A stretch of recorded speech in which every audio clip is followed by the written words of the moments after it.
Hi, Rita, and thank you so much for saying yes to this whole conversation because this is something that I've been thinking about so much.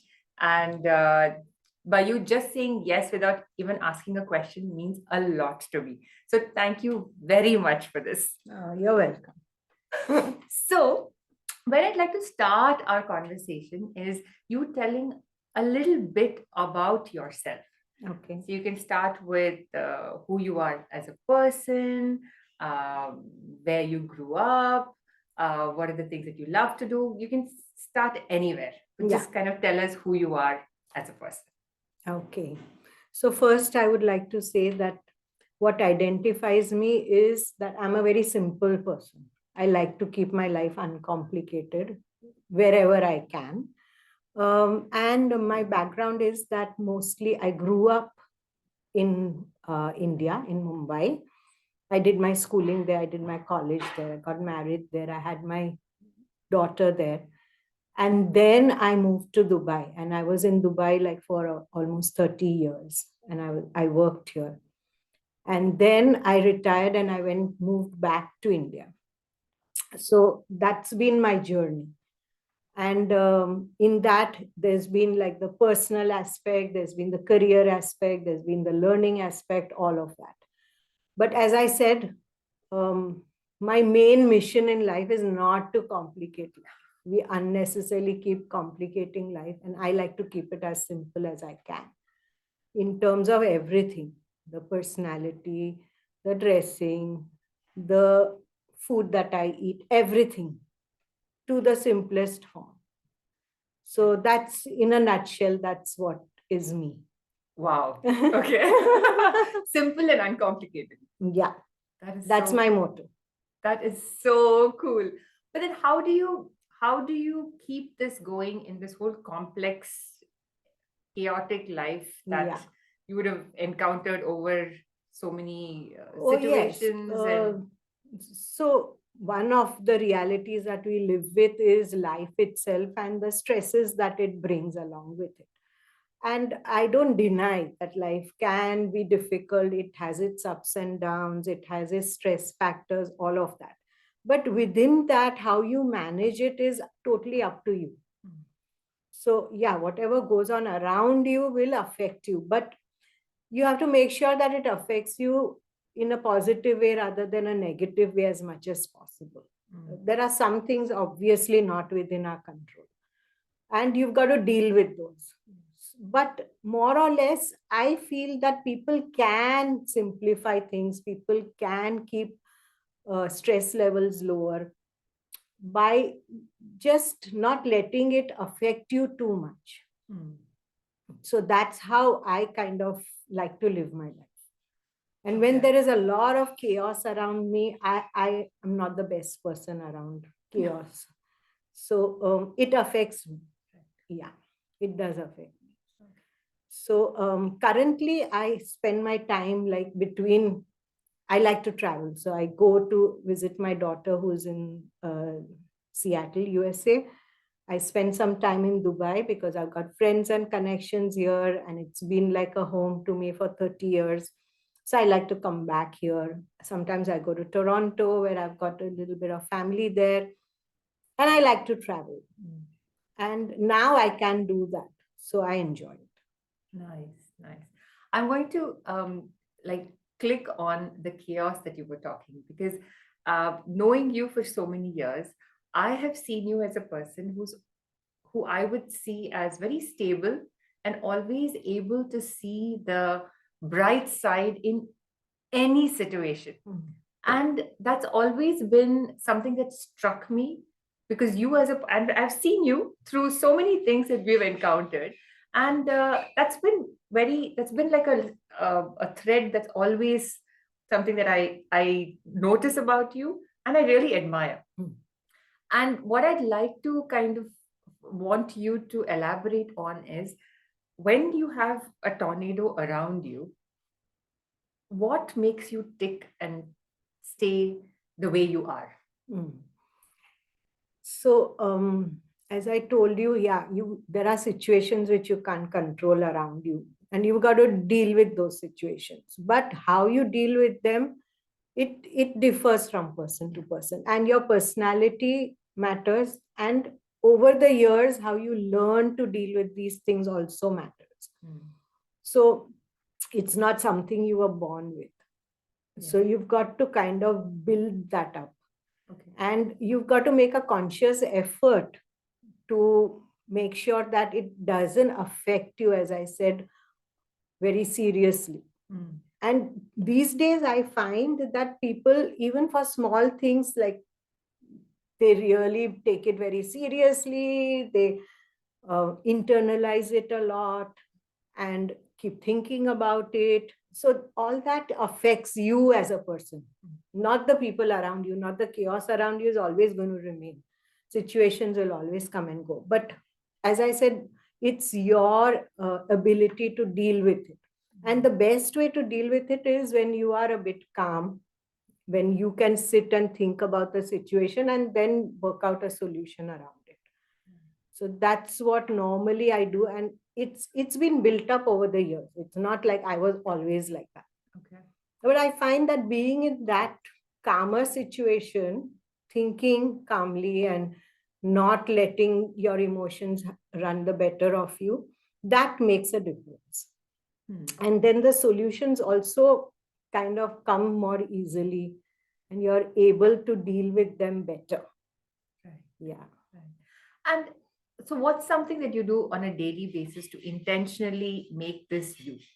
Yeah, so over the years, I do a lot. I love yoga. So I do yoga, I meditate, not all that much, but I do that. And I feel that that helps me to stay balanced. Okay. So I do that. I go for my walks. I like to be by myself. So I love my own company. So it's, some people say, don't you feel lonely? Yeah. There are times when you may feel lonely, but I like to be by myself because that gives me the control over my life. You know, nobody else is there to tell me what to do. Right. Yeah. Right. So I don't like that being taken away from me. Okay. I like to be in control of my own life, my own thinking, what I do, where I go, what I wear. So and that actually is also a very big factor in my life, you know. And it's not always, obviously I had a family, but now I live alone. And I enjoy my own company, and I know how to use my time to my benefit. Right. Yeah. What you said about I love my own company is something so acquired. Like people, I've read about it, and in theory, it is something that people want to work towards. Because what in today's world I've noticed, and also about myself, is that we keep looking outward, and there's always gratification available outside of us. Yeah. Whether it's friends, whether it's a social circle, whether it is eating out, whatever it is, Yeah. there's always gratification outside of us. And during the pandemic is when this really struck me, that there are so many things we don't need to really live with. Like I don't need to constantly be out, and it doesn't True. need to be there. And that's when and a lot of people face an issue during pandemic where to be with themselves or even with their family in their own spaces was a tough thing to do. Yeah. How did you deal with that? Because I know you had many pockets of time during that phase where you were really on your own. Yes. So what were the things that you experienced, went through, and what were your mechanisms of coping and thriving? So I was stuck part of the time in the US with my family during the pandemic, and part of the time I was on my own. So almost for a year, I was in Seattle with my daughter and her family. She's got 2 kids. And it actually gave us a time.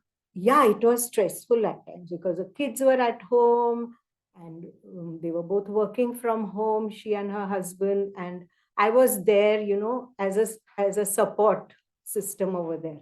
So yes, at times it would get a bit too much because we'd never always been at home amongst all the family members. There were times when obviously when you work or when the kids go to school, then then there is that pocket of time when nobody's around. Yeah. But in this situation, everyone was there. I just felt that I felt really good that I got to spend the time, because otherwise everybody is so busy, Yeah. right? So the good part is that we got, we got time together. I was there with the kids and I got a lot of time with the kids, and that part was really gratifying. I like that part about COVID. and, and as you said, right, you didn't really need so many things which you realized, like you don't have to go out, you don't have to socialize. Of course, that's part of our lives. We all need people in our lives. We need friends. We need to go out and eat. We need, clothes, shopping, all of that. But you can do without that. So the pandemic taught us that you can live without all these things. Yeah. And the stressful part was that, yes, sometimes people would get on each other, always in each other's faces, and without a break. So that was also like part of that stress factor that builds up. But overall, I just felt blessed that I was there and I could spend so much time with my family. Then when I couldn't stay in the US for so long. I already extended my stay to a year. And then I had to leave. Pandemic or no pandemic, I had to leave. So I left to go back home to India, but then I got stuck in Dubai for 7 months. And that was a time when I was totally on my own.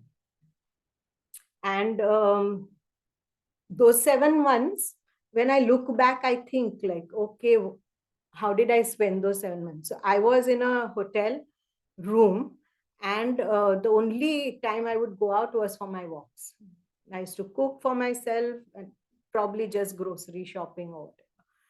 And those 7 months actually made me realize again, you can live on your own and you can be comfortable. Of course, I did network with friends. I would speak to them on the phone. We would have Zoom calls, even with you. Couldn't meet anybody. So again, that was a learning that, you can be on your own and you can survive those months. It's not all that easy because that social element is missing, and you need that.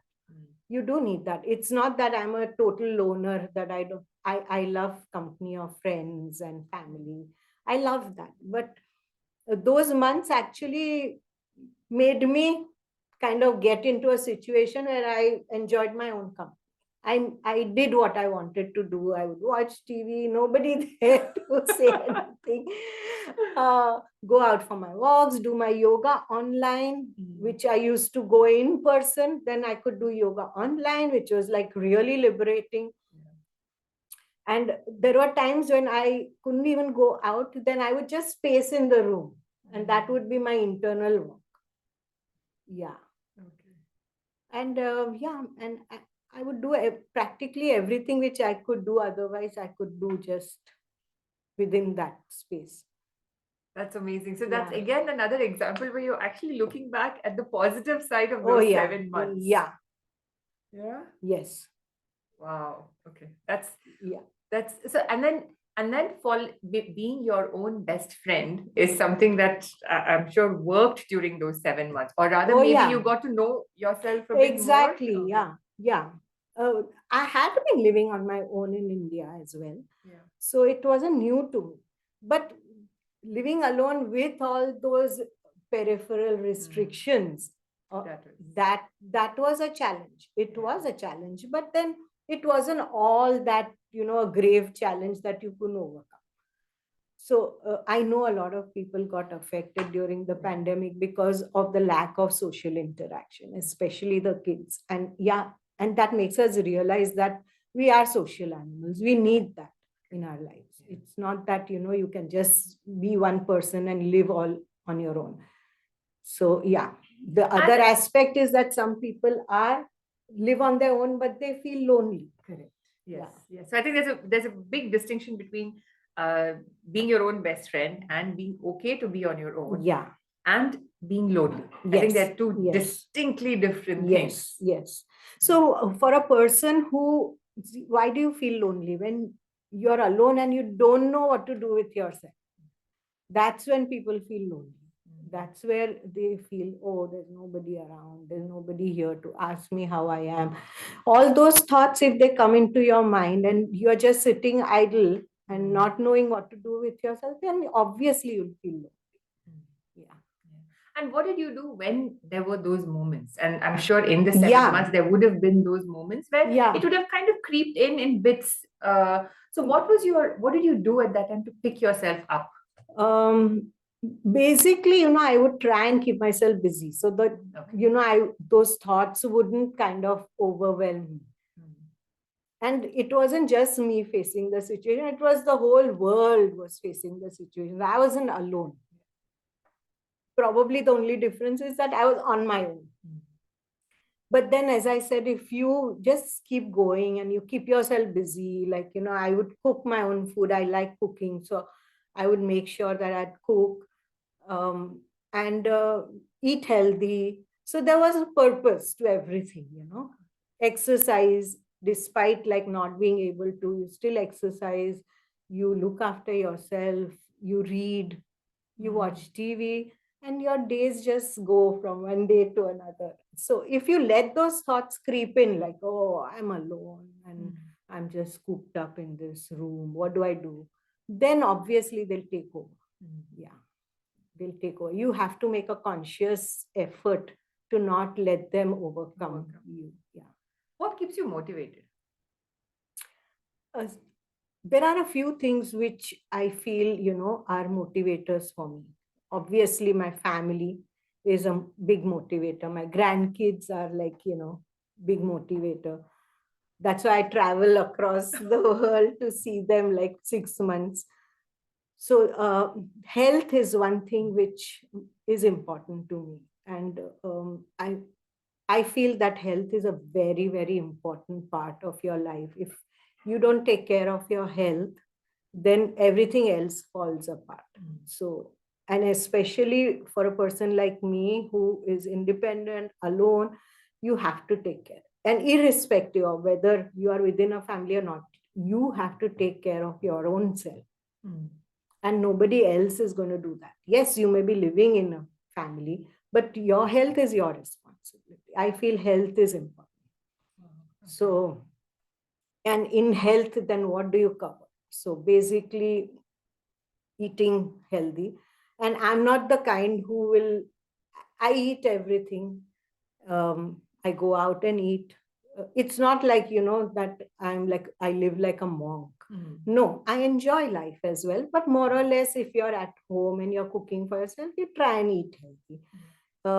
Then exercise, of course, sleep is important to me. If I don't sleep well, I'm a grouch the next day.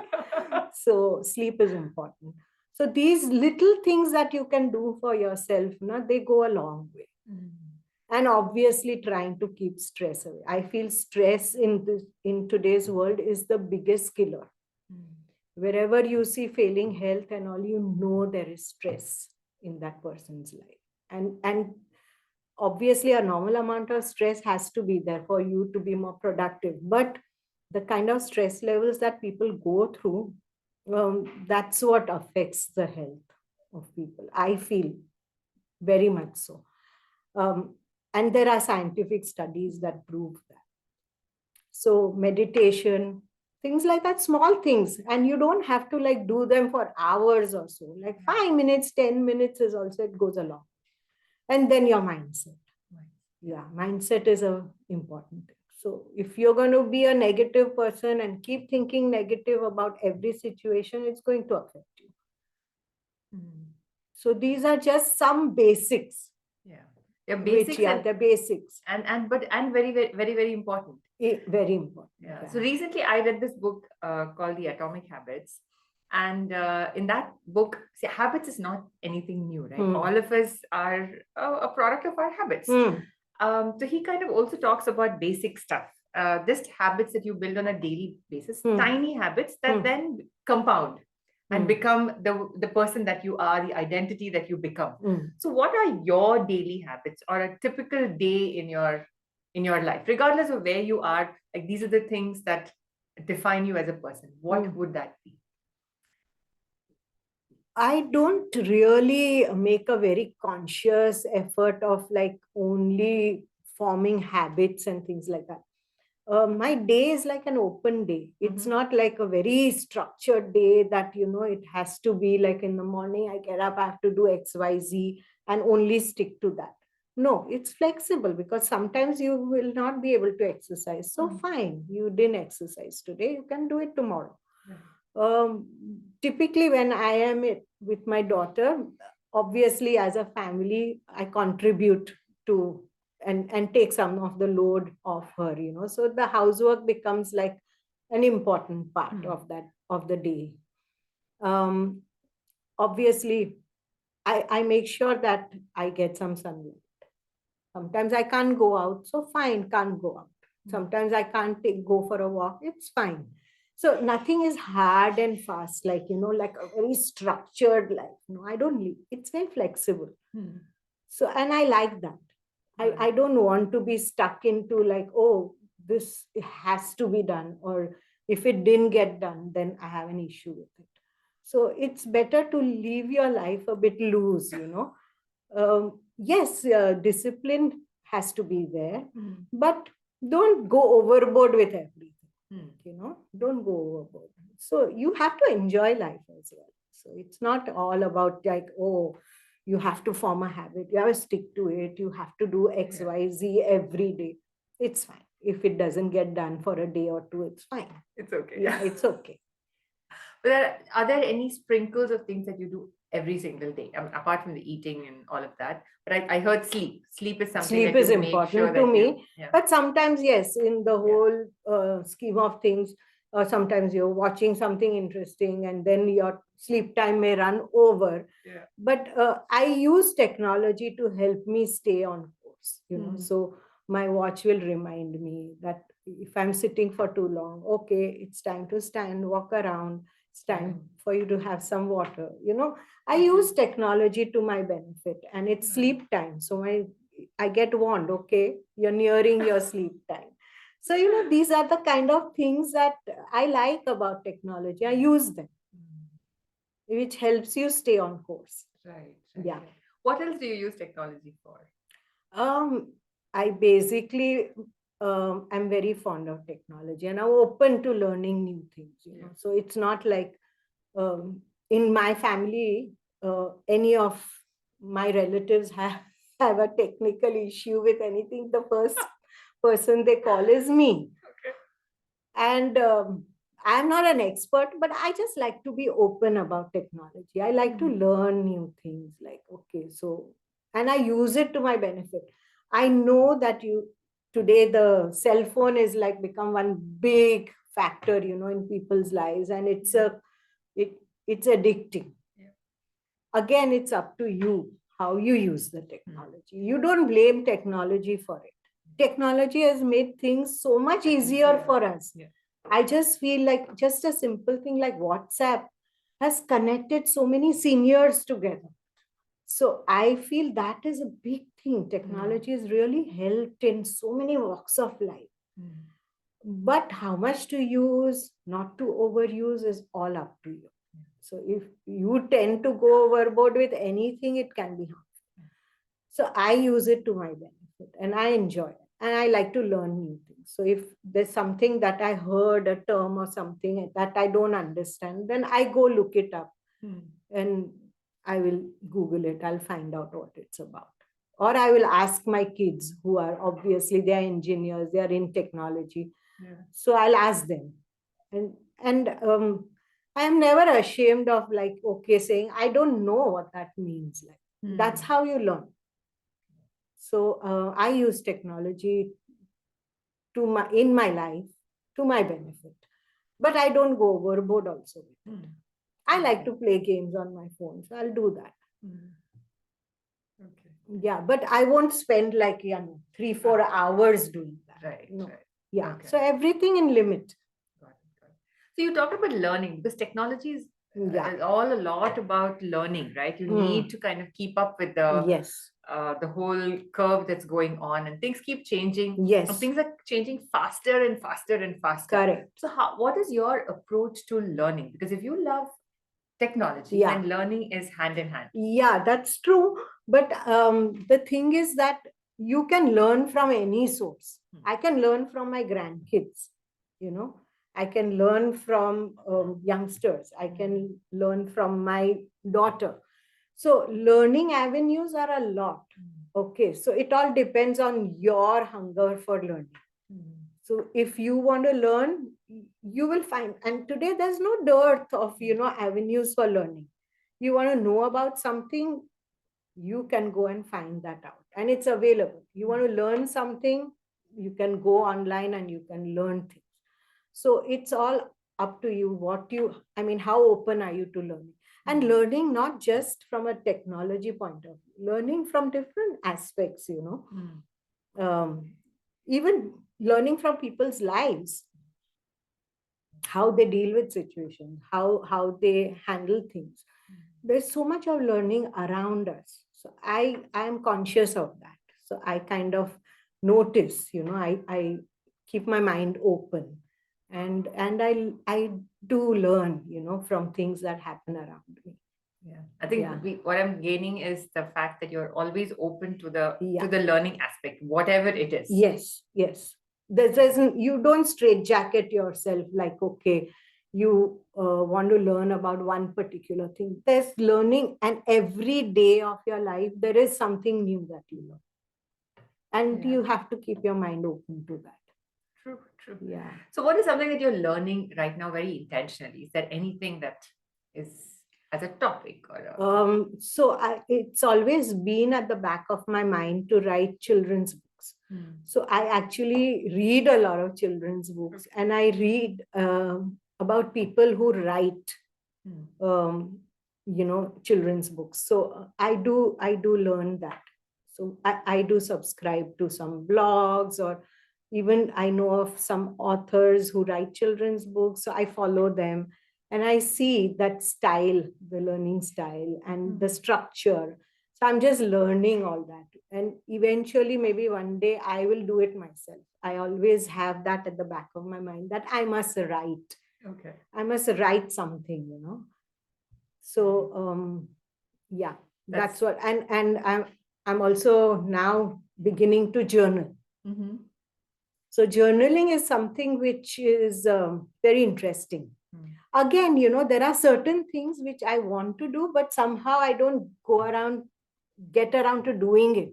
And that's what I need to now learn to do.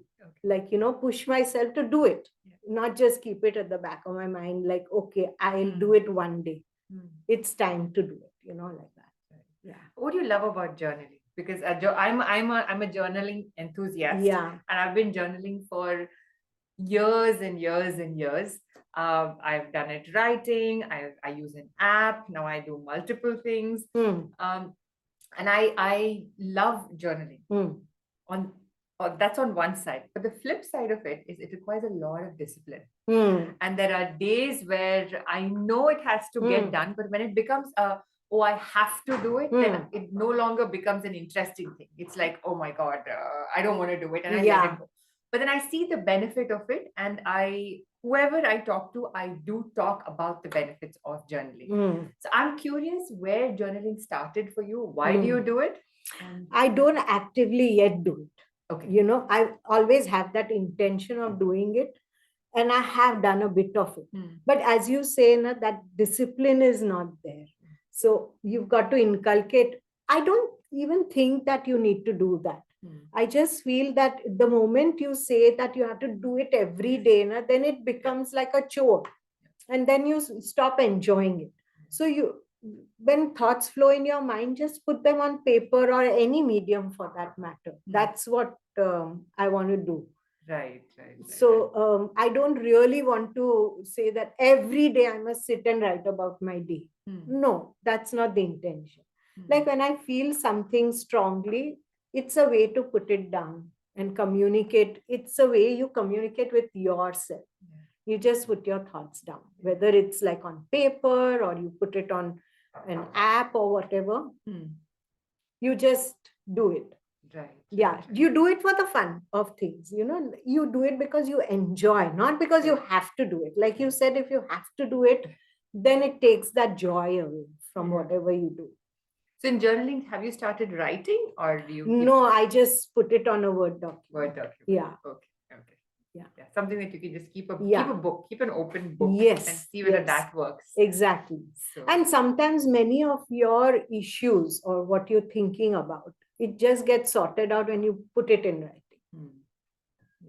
So I'm a big journaling enthusiast. So that's something that I. Yeah, maybe I'll take some tips from you. Yes, always. So what is it, journaling as a thought that came to you of late, or is it for a reason, or somebody talked about it? I've seen some friends around me who journal on a daily basis. And it kind of, I like the idea of doing that. And I also feel that, sometimes you cannot talk about things with people, but you can put it down on paper. And you can be really honest with yourself, and it's surprising what comes out, It's surprising. Sometimes like you don't even realize that those thoughts are there in your mind, or those feelings are there, and they come out so easily on paper.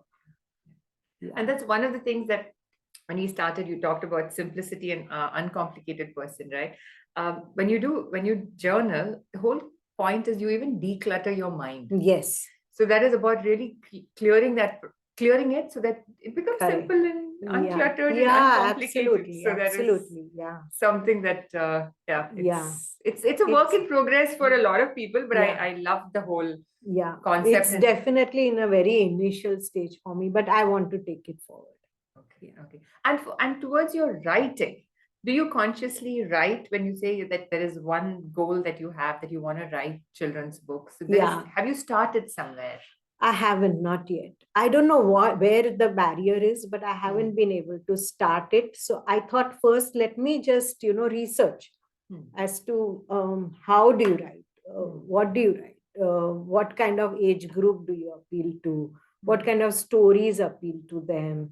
And I look at my grandkids and I kind of make out that every child has one of their favorite topics or things, and they like to read about them. So it's all in that stage, like, it's all work in progress. But I will definitely, I tell stories, yes. Okay. So my grandson and me, we always have this night routine that we do. And as part of the night routine, either reading a book or an imaginary story is what he likes, the imaginary story part. So I make up a story on the go. Okay. And he just gives me a topic, and then I make up a story on the go, and then he adds to it, and it becomes fun. But it also activates him, and you don't want him activated when it's time to go to bed. So I just make it like a short story, and we do that. Yeah. So I like that. Wow. And then maybe start documenting it. Yeah, exactly. Yeah. Start there. Yeah. But his favorite topic is always vehicles. So in every story, there has to be a vehicle that breaks down. Okay. So that's where your story peak is. I know, yeah. Okay. And what's your favorite topic? In general? I just like, I would like to write about people, There's so much variety around us, right? And I'm sure you can make stories out of them. Absolutely. The stories of people's lives. Okay. Nice. I know that you're very passionate about nature, trees. Where did that start from? Has it always been there? Yeah. Or there's some trigger in your life that... Yeah, so all my life I always lived in apartments. So I never had an opportunity to actually have a garden and grow things, So because even in India, houses are so small and there's no space to do real gardening. But it's always been within me, like I like trees, I like plants. And I'm not an expert at everything. Like if you ask me what tree is that, I may not even know it. What plant is that? I may not know it. But I just like that nature and greenery around me. So I'm associated with an NGO called Kalpavriksha.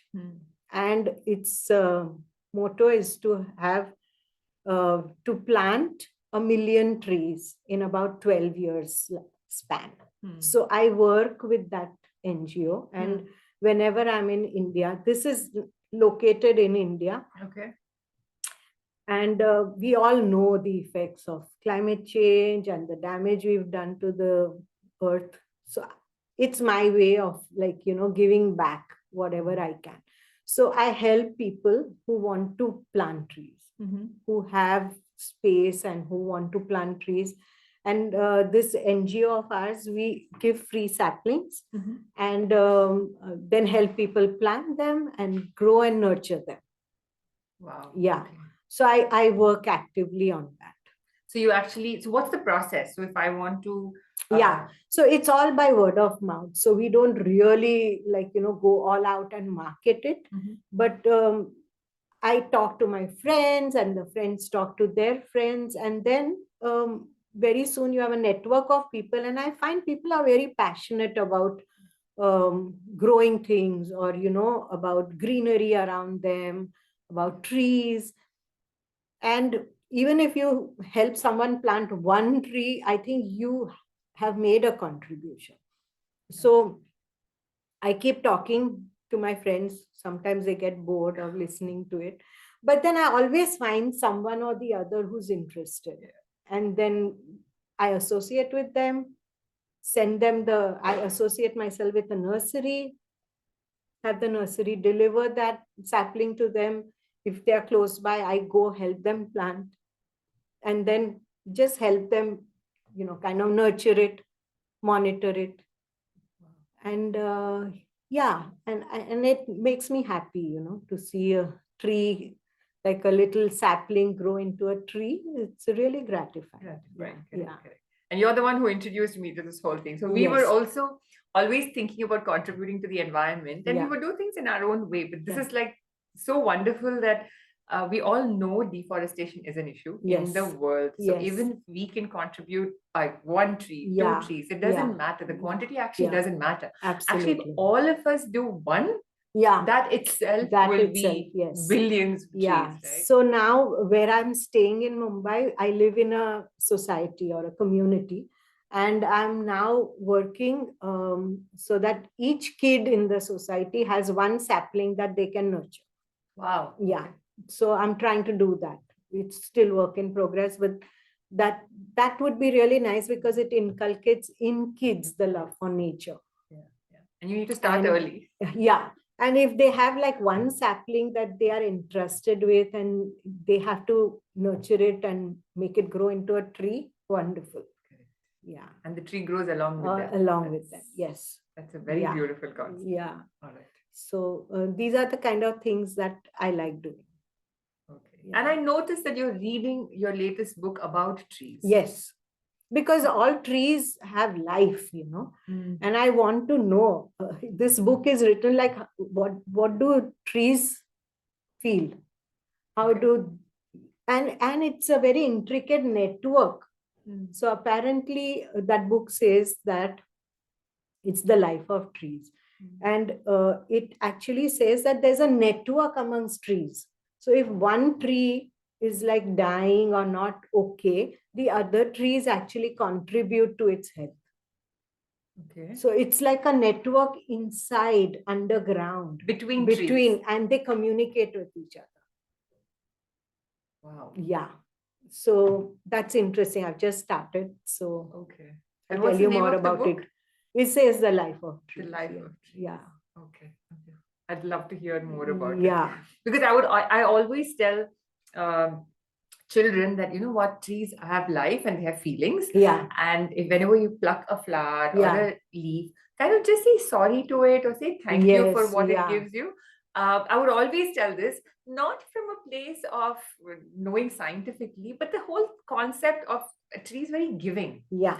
Very. So I think that if you're telling me that they really have feelings and this They happens, do. I'll be very But curious too. apparently people have done experiments, like if you just go and shout at a tree and Mm. continuously keep doing it for days on end, that tree will eventually die. Okay. Yeah. And if you always hug a tree, and there are these movements, right? Hug a tree, Yes. and how you can actually get energy from a tree. Like if you just Yes. touch a tree, you can actually. It's a life form. I Yes. just feel it's a life form. Yeah. Yeah, So yeah. obviously it has energies. The more we can actually Yeah. contribute and grow Yeah, trees, I of think that's course. just Yes. and then the name of the NGO is Kalpavriksha. Kalpavriksha, yes. All right. And how did you get associated with that? Yeah, so I have a very good friend of mine called Manoj Arora. He lives in Delhi. And it's interesting how I came across his work. So he basically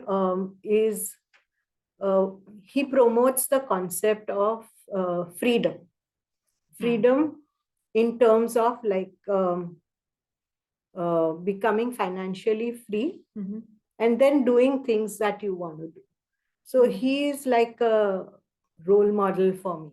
And I happened to just chance upon his book, From the Rat Race to Financial Freedom. Once when I was at the airport, I walked into a bookstore and I found this book and I picked it up and I read it. It's all about investment and how you can actually get out of the rat race and then become financially free. Okay. But it needs planning. So I was really impressed by the book. And at the end of the book was his contact details with his phone number and his email address. And like you're free to contact him. So I did get in touch with him. Okay. And this was probably in the year 2014, 13, 14. Okay. And since then, I've been associated with him. So this NGO, actually, he's a founder member of Kalpavriksha. Okay. And he also runs a program called the Elite Program, which helps people organize their finances and kind of, it's a program that will help you become financially free and invest your money in the right way. So he does that. I feel he's like a very selfless person, and he just likes to, pass on what his learnings to others and help them kind of come to that stage in life where they do the things that they enjoy and not to be like bound to a corporate or a job, things like that. Of course, we all need money and we need our jobs and everything, but you can get out of it earlier and give time to the things that you want to do. And you always think, oh, when I retire, I will do this, or someday I'll do this. And sometimes it happens, but most times it doesn't. So what is financial freedom for you? So financial freedom is not only about money.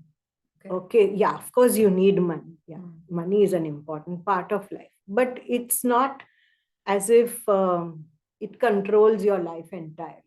So for me, it is more about time. So when you're not actually in a 9 to 5 job, you are free. You are free. So it's and obviously, if you're financially free, then you can have that kind of freedom. So I feel that that's very important. And these days, we spend a good part of our lives just giving to organizations. There's nothing wrong about that, but we give a lot. We get back, of course, in terms of monetary or career, satisfaction or whatever, growth.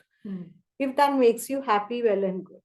Yeah, but I feel that it's also a major contributor to stress factors of people.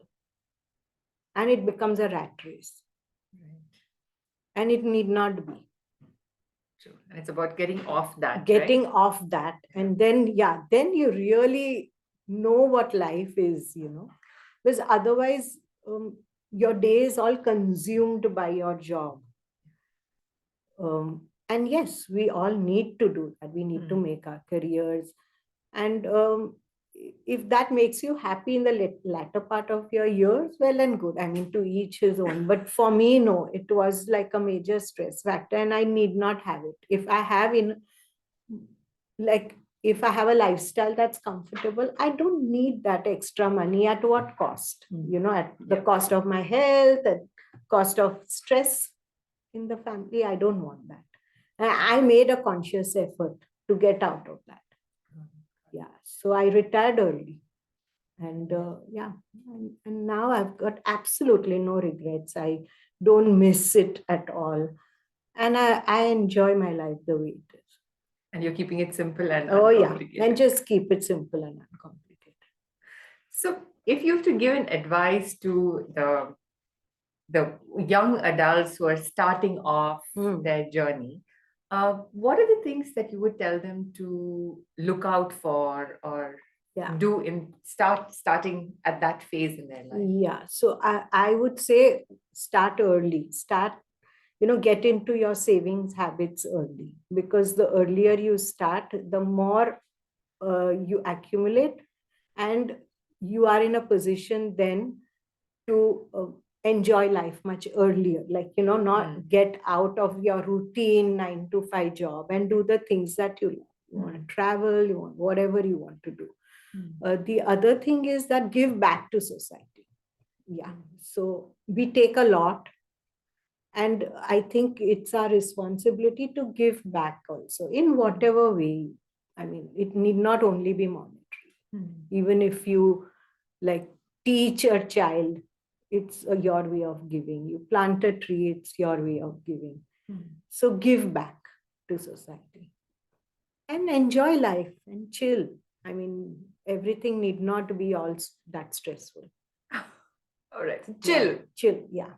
So as a closing remark, what are the things that you do to just have fun and just chill? And So I like being with friends. I like going out with friends. I enjoy my grandkids and my daughter and my son-in-law's company. I learn a lot from them as well. As I said, I like my own company as well. So all in all, yes, I'm happy and blessed. And I feel grateful for the life that I have. Yeah. There have been in everybody's lives, there are ups and downs and turmoils, and you lose the people you love and all of that. But then, at the end of it, it's part of life. And your motto would be?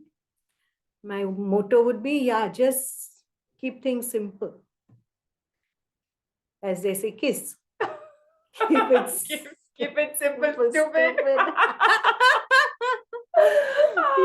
Thank you so much, Rita. It's been so amazing to have this conversation and go through different roads and places. Yeah, it was wonderful talking to you as usual. Thank you. And any feedback, any thoughts that you would give me? Yes. Again, I would also tell you to chill. I mean, don't try and fit in too many things in your life. Yes, you can explore. I know you are that bubbly personality, wants to be out and about and do so many things. But slow down at times. Okay. All right. Thank you. Okay.